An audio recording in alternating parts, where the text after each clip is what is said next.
जैसा आपको पता है CSIR नेट दिसंबर 2024 का नोटिफिकेशन आउट हो चुका है। अब सबसे बड़ा हर्डल आपके दिमाग में आ रहा होगा, सर वो तो ठीक है बट पार्ट ए जो कि जनरल एप्टीट्यूड है ना, वो कैसे कवर होगा उसका थोड़ा सा बता दो आप। तो इस वीडियो में हम देखेंगे पहली तो बात, पार्ट ए में कैसे कैसे क्वेश्चंस आते हैं। अगर आपने री एग्जाम वाला जो ये जून वाला अटेम्प्ट था वो दिया होगा तो आपने देख लिया होगा कि कैसे क्वेश्चंस फ्रेम हो रहे हैं। पार्ट ए में थोड़ा सा ट्रिकी क्वेश्चन फ्रेम होते हैं, कितने क्वेश्चन आते हैं, कितने करने हैं, नेगेटिव मार्किंग क्या है, उस पर सारे डिटेल डिस्कशन करूंगा मैं। और सबसे इंपॉर्टेंट रहेगा कि कहाँ कहाँ से आप वो चीज़ें निकाल सकते हो। ठीक है, आइए स्टार्ट करते हैं एक बार। ये आपके 5 साइंसेज आपको दिखाई दे रही होंगी, है ना। ये 5 साइंसेज जो हैं आपके, केमिकल साइंस, अर्थ sciences, life science, mathematical science और फिजिकल साइंस, इन सभी में कॉमन पार्ट है, that is a part A. ठीक है, वो तो आपको पता ही होगा। पार्ट ए, पार्ट बी और पार्ट सी में डिवाइडेड है पूरा का पूरा पेपर। ठीक है, पार्ट ए तीनों में कॉमन है, पांचों में कॉमन है। 20 क्वेश्चन पूछे जाएंगे। ठीक है, 15 क्वेश्चन आपको अटेम्प्ट करने होंगे। हर क्वेश्चन 2 नंबर का है, तो 30 नंबर यहां से बन गए आपके। ठीक है, 30 मार्क्स हो गए कंप्लीट। 0.5 की नेगेटिव मार्किंग भी है। CSIR नेट में नेगेटिव मार्किंग होती है, लेकिन UGC नेट में नेगेटिव मार्किंग नहीं होती है। अब ये 30 नंबर कैसे आप गेन करोगे यहाँ पे, कि कैसे तैयारी करनी है जनरल एप्टीट्यूड की, वो बहुत इंपॉर्टेंट रोल प्ले करेगा, है ना। मैं थोड़ा सा आपको पहले सिलेबस दिखा देता हूँ, आइडिया दे देता हूँ कि कैसे कैसे सिलेबस में क्या क्या चीजें आपको पढ़नी है। ये है CSIR UGC नेट का पेपर का सिलेबस, इसको ध्यान से देखना। पार्ट ए सिर्फ जनरल एप्टीट्यूड, कहने को जनरल एप्टीट्यूड लिखा हुआ है बट ऐसा नहीं, सिर्फ जनरल एप्टीट्यूड ही आ रहा है। उसमें एप्टीट्यूड की जगह मैथ्स तो आ ही रही है, मैथ्स तो अलग पॉइंट है। उसमें रीजनिंग सेक्शन भी पूछा जा रहा है, उसमें DI को अलग रख दिया इन्होंने, है ना। अगर आप ध्यान से देखोगे, न्यूमेरिकल एबिलिटीज इन्होंने नाम रखा है इस पर। ठीक है, numbers and simplification, LCM HCF, average, quadratic equation, sequence and series, surds on indices, logarithmic मतलब लोग वाले question, percentage, profit loss, CISI, compound interest, proportion, variation, partnership. Partnership को मैं रेशियो एंड प्रोपोर्शन में डाल देता हूं। ठीक है, एलिगेशन, मिक्सचर हो गया, टाइम स्पीड डिस्टेंस, TSD जिसको बोलते हैं, time and work, permutation, combination, probability, geometry, mensuration और ट्रिग्नोमेट्री। और फिर बाद में लिख दिया इन्होंने ETC, मतलब कुछ अलग से कुछ क्वेश्चन आ गया तो ये रख देंगे डायरेक्ट ETC में, है ना। तो आप यहाँ पे क्या समझे, यहाँ पे आप समझ पा रहे होंगे कि अर्थमेटिक पूरा का पूरा आ रहा है। ठीक है, जिसमें प्रॉफिट लॉस, CISI, ये आपको कवर करने पड़ेंगे 1 by 1 करके, प्लस एडवांस मैथ भी आ रहा है यहाँ पे, है ना, जो थोड़ा थोड़ा आप SSC के थ्रू मैच कर सकते हो। SSC का जो स्टाफ सिलेक्शन कमीशन का जो पेपर होता है, CGL कंबाइंड ग्रेजुएट लेवल का, उसमें अर्थमेटिक एडवांस होता है, बट उसमें ये नहीं आता, ना लोगरिथमिक आता, कम परमुटेशन कॉम्बिनेशन बहुत कम आता है, प्रोबेबिलिटी बहुत कम आता है, बाकी सब तो सेम ही है ना। ये चीज तो यहाँ पे मैच खा रही है, लेकिन इन्होंने ETC लिख के जो नहीं आने वाला भी होगा कोई क्वेश्चन वो भी यहाँ डाल देंगे और ETC में वो सब चल जाएगा। ठीक है, रीजनिंग सेक्शन में थोड़ा सा बढ़ते हैं। रीजनिंग सेक्शन में अगर आप देखोगे तो सीरीज फॉर्मेशन मतलब कि नंबर सीरीज और वो सब आएंगे। इसमें आपका अल्फाबेट सीरीज वो भी इंक्लूडेड है। कोडिंग डिकोडिंग हो गया, डायरेक्शन एंड डिस्टेंस हो गया, कैलेंडर हो गया, क्लॉक हो गया, रैंकिंग, अरेंजमेंट, पजल। ठीक है, इतनी चीजें लिखी हुई है, बट ऐसा नहीं है सिर्फ यही आएंगी। इसमें ध्यान से देखोगे आप, सिलोजिज्म कहीं भी नहीं लिखा हुआ, है ना। लेकिन ऐसा नहीं है सिलोजिज्म के क्वेश्चन नहीं दिखेंगे आपको, हो सकता है सिलोजिज्म के क्वेश्चन भी दिख जाए क्योंकि यहाँ भी ETC लगा दिया इन्होंने। ठीक है, ये एक बहुत अच्छा ट्रिक है कोई भी नया क्वेश्चन डालने के लिए एग्जामिनेशन में। ठीक है, डेटा इंटरप्रिटेशन और ग्राफिकल मतलब DI का पोर्शन, तो DI जो है मीन मीडियन मोड तो आएंगे। Measures of dispersion, graphical analysis, bar graph, line graph, pie chart, tabulation, ये इतने ही लिखे हुए हैं, ऐसा नहीं है। ठीक है, इसमें क्या क्या आ जाएगा देखो, मिसिंग DI भी आपसे पूछा जा सकता है। ठीक है, साथ में कैसलेट DI भी आपसे पूछा जा सकता है।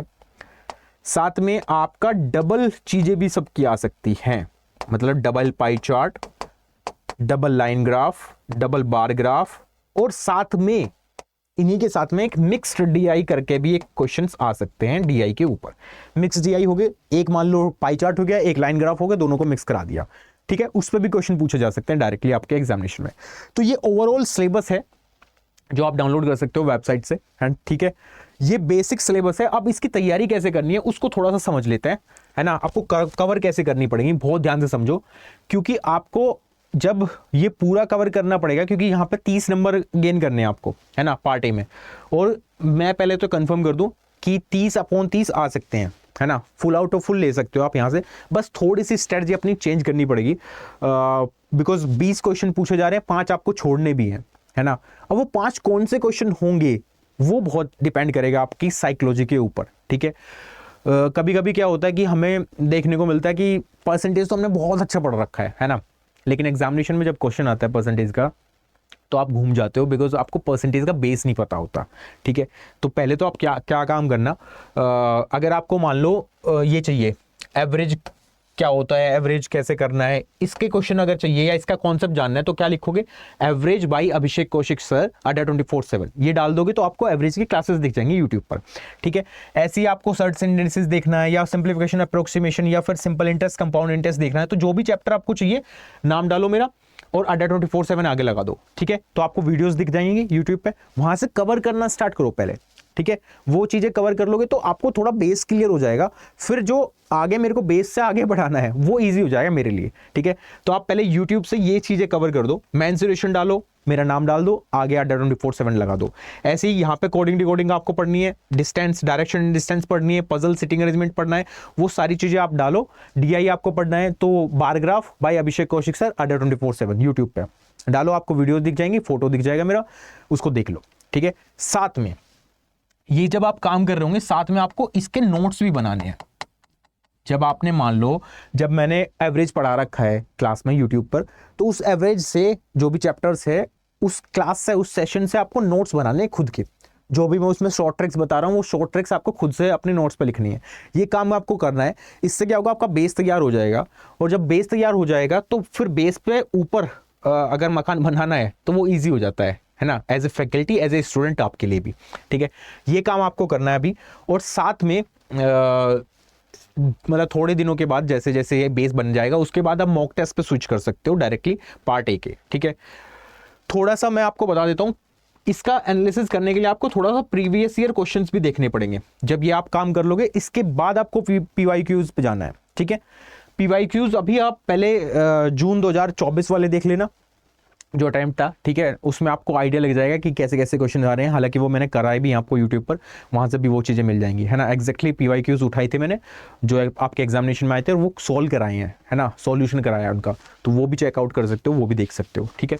ये काम करना स्टार्ट करो और ये यहाँ से बेस बनाना स्टार्ट करो, ये बेस बन के धीरे धीरे एडवांस तक हम पहुँचने वाले हैं, ठीक है। ये काम करना पड़ेगा आपको पार्ट ए में, बिकॉज पार्ट ए सभी में कॉमन है 5 की 5 साइंसेज में। तो जो भी स्टूडेंट लाइफ साइंसेज हैं, केमिकल साइंसेज हैं या फिजिकल साइंसेज, मैथमेटिकल साइंसेज, जिससे भी आर्ट्स साइंसेज से भी हैं, उनके लिए पार्ट ए कॉमन रहेगा और यहाँ से आप गेन कर सकते हो, है ना। आपका जो पार्ट बी और पार्ट सी में जो लोड पड़ने वाला है वो पार्ट ए उसको इक्वलाइज कर देगा, थोड़ा सा मिनिमम कर देगा। तो पार्ट ए ही गेम चेंजर रोल प्ले करेगा एग्जामिनेशन में। तो सिलेक्शन डिपेंड करेगा पार्ट ए के ऊपर, रिजेक्शन भी पार्ट ए के ऊपर डिपेंड कर रहा है, ठीक है। बहुत सारे स्टूडेंट ऐसे होंगे यहाँ पे जो 2 ही 3 क्वेश्चन कर पाएंगे ऑब्वियसली, है ना, ज़्यादा होंगे भी नहीं उनसे अगर वो पढ़ के नहीं जा रहे हैं। लेकिन बहुत सारे स्टूडेंट होंगे यहाँ 30 अपॉन 30 भी लाएंगे, 25 भी नंबर ला रहे होंगे यहाँ पे, ठीक है। पर वो डिपेंड करेगा कि कैसे आप फिल्टर करते हो चीज़ों को, ठीक है। तो स्टार्टिंग में ये काम करना स्टार्ट करो, यहाँ से बेस बनेगा, धीरे धीरे आगे फॉरवर्ड करेंगे, ठीक है। चलो यहीं तक रखनी थी ये वीडियो, और आई होप आपको समझ में आ गई होंगी क्या कहना चाहता हूँ मैं। और अगर वीडियो अच्छी लगी तो लाइक कर देना, चैनल को सब्सक्राइब करके जरूर जाना और इस वीडियो को शेयर भी कर देना। Thank you so much, bye bye, take care, have a nice day. और हाँ, कोई डाउट हो तो कमेंट सेक्शन ओपन है आपके लिए, कमेंट भी कर देना, ठीक है। शुक्रिया बहुत बहुत, आई होप ये वीडियो आपको हेल्प करेगी definitely. Bye bye, take care.